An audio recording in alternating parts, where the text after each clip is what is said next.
So one strategy I'd like to show you with note-taking, it was developed at Cornell University. It's called the Cornell Method. I've kind of, changed it a little bit. But what I suggest is that many people see a lecture as one person lecturing and one person taking notes. Well, that means you're very passive again. And so what I try to get people to do is think about how they can be active in their note-taking. So the way to do that is you can either buy paper that has a strip down the middle, or you can just get regular note paper and draw your own strip down the middle. On the right side, what I suggest is basically take notes. Take the regular notes that you do all the other times. Take your notes, okay? On this side, this is your side to respond to the notes, to be more active in the process of the note-taking and in the lecture than just taking notes, trying to keep up, okay?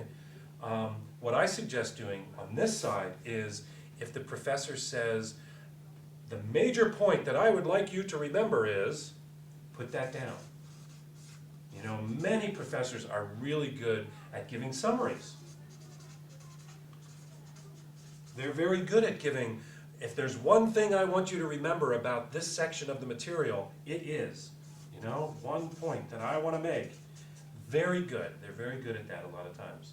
The other thing that I suggest putting down here sometimes is if you have a question. If something comes up and you go, oh, I got to ask that question to the professor or my tutor or one of my study partners, write it down so you don't forget it. You're being active. You're writing things out. The other part that I would put down here if you're responding to a lecture is any type of association that you have or examples that you have. One of the ways that the brain really learns material is to connect it to other things that you've already learned. And so if you associate some mechanism in the bioprocess that the teacher is saying about photosynthesis, and you think, oh, I remember when I was growing up as a kid and I was in that apple orchard and I saw this going on, and that's what it's all about. Put that down. Apple orchard. Example. Or even explain it a little bit to yourself, because that's getting you to connect new material with other experiences and other types of material that you might have learned. Sometimes it's, a class that you had last semester. Oh, that's what the professor meant. Oh, they're building on that, okay? And so on this side, this is for you. So this may not actually have a lot of writing on it. This may be pretty much empty except for a couple of different things here and there. This is where you take your notes. And so you might be using a little bit more paper, but you're being more active in the lecture by having your own response page. And sometimes that can be very helpful. If the professor gives summaries, gives a point that's really important, if you have questions, if you're really getting mixed up, you need to star it.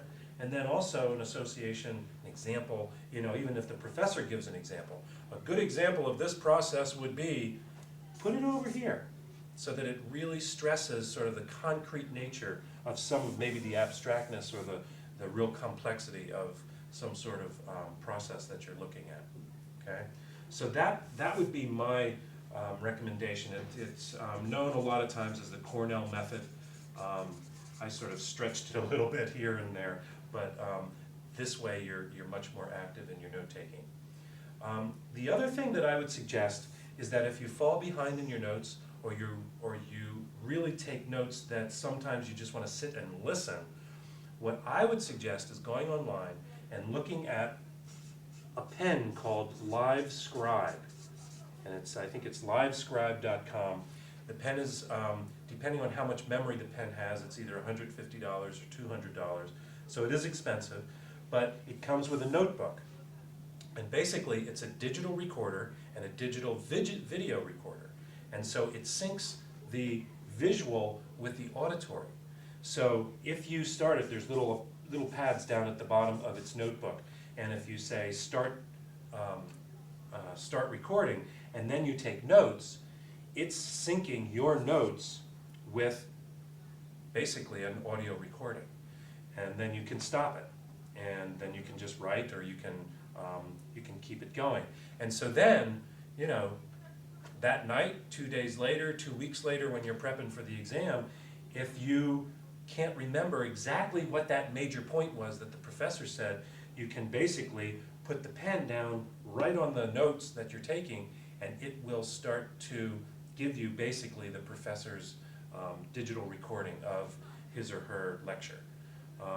I would suggest that you ask the professor that you have permission to do that, because some professors don't like that recording. But I think that might be a way to help you to also be present and fill in some holes in your notes if you're sitting and listening, and then all of a sudden, oh my gosh, I didn't take all those notes. There's the Live Scribe pen, it's called a Smart Pen, and it can really help you in focusing on your note-taking. Okay, so the Cornell method, maybe Live Scribe to give you a backup to the notes that you're taking. Be as active as possible, and remember, come back and review your notes over and over again. Every 48 hours, that's what you want to do.